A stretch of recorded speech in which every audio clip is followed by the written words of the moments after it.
우리 주변에서 일어난 사건, 사고 뒷이야기 자세히 풀어보는 사건 팀장 시간입니다.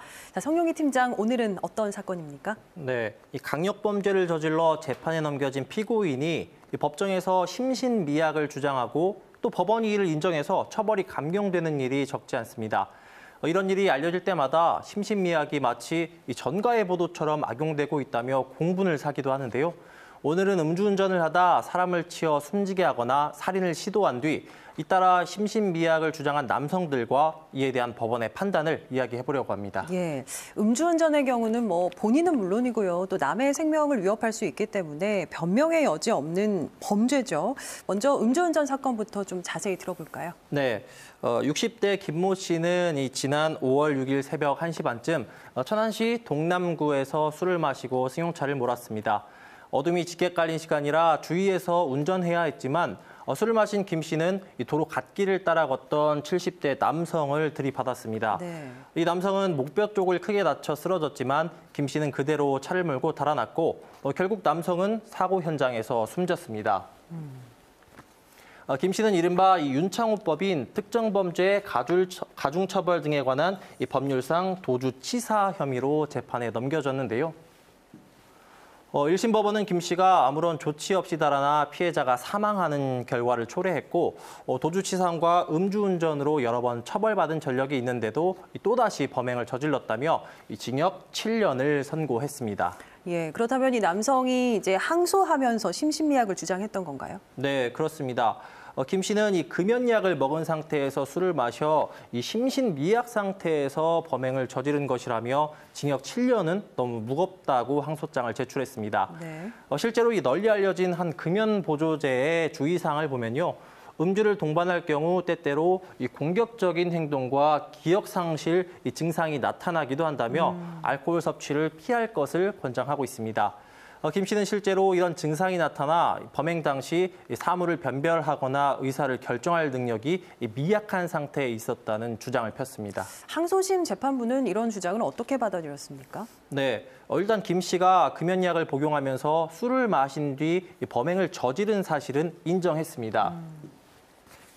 하지만 형법 제10조 3항, 이 위험의 발생을 예견하고 이 자의로 심신장애를 일으킨 자의 행위에 대해서는 이 심신미약으로 형을 감경할 수 없다. 이런 규정을 들었습니다. 네. 그러니까 김 씨가 술을 마시고 위험성을 충분히 인식할 수 있었는데도 차를 운전하는 등 스스로 심신장애를 일으킨 경우에 해당한다고 본 건데요. 여기에 이 피해자를 구하지 않고 달아난 점이 죄질이 나쁘고 피해자 유족과도 합의되지 않았다며 김 씨의 항소를 기각하고 원심과 같은 징역 7년을 선고했습니다. 그렇군요. 음주운전을 한 남성은 심신미약이 인정되지 않았고요. 살인을 시도한 남성, 이 남성은 어떻게 된 겁니까? 네, 대전에 거주하던 79살 A씨는 기독교에 심취해 있으면서 무속신앙에 종사하는 부인과 종교적인 갈등을 빚었습니다. 그러다 2019년부터 주거지 일대가 재개발되면서 이 토지 보상 절차가 진행되자 이 부인이 부산에 있는 딸에게 이 부동산 소유권을 넘겼는데요. 네.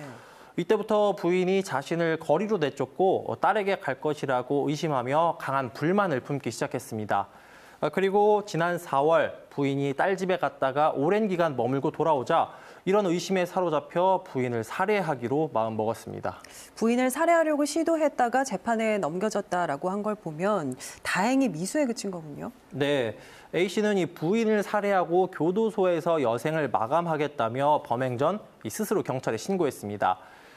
가정싸움이 크게나 사람이 죽게 생겼다는 내용으로 112에 신고를 했는데요. 그 뒤 A씨는 이 쇠로 된 둔기를 가져와 부인의 머리를 수차례 내리치고 배와 팔 등을 마구 밟았습니다. 이어 둔기로 부인을 살해하려고 했는데요. 그 순간 이 신고를 받고 출동한 경찰관에게 현행범으로 체포됐고 살인 미수 혐의로 재판에 넘겨졌습니다. 이 남성 역시나 법정에서 심신미약을 주장한 거죠? 네, 그렇습니다. A씨는 범행 당시 종교적 과대망상 또는 이 집에서 내쫓겨 생존 자체가 힘들어질 것이라는 생각 때문에 이 심신미약 상태에 있었다고 주장했습니다. 그러나 재판부는 이 사건 역시 심신미약을 인정하지 않았습니다. 먼저 A씨가 이 수사기관에서 범행 경위와 당시 정황을 질문에 맞게 대답하는 등 자신의 행동을 비교적 자세히 기억하고 있었다고 밝혔습니다. 네. 또 A씨가 스스로 112에 신고하면서 사람이 죽게 생겼다고 말한 점, 신고 이유에 대해서도 부인이 살 운명이었으면 경찰관이 일찍 도착했을 것이고 그렇지 않았다면 경찰관이 늦게 도착했을 것이라고 진술한 점을 보면 자신의 행동으로 부인이 숨질 수도 있었다는 것을 잘 알고 있었다고 봤습니다. 종교적 과대망상이 있었다는 주장도 재산 다툼을 원인으로 보고 인정하지 않았는데요. 1심 재판부는 A씨에게 징역 5년을 선고했고 A씨가 항소했지만 항소심 역시 같은 취지로 항소를 기각했습니다. 음주운전 사고를 낸 김씨는 상고했고요.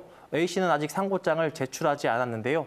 결론은 조금 더 지켜봐야겠지만 이들의 심신미약 주장 인정받기는 쉽지 않아 보입니다. 네, 자, 올해도 지역의 사건 사고 얽힌 이야기들 기대하겠습니다. 성용희 팀장 수고했습니다.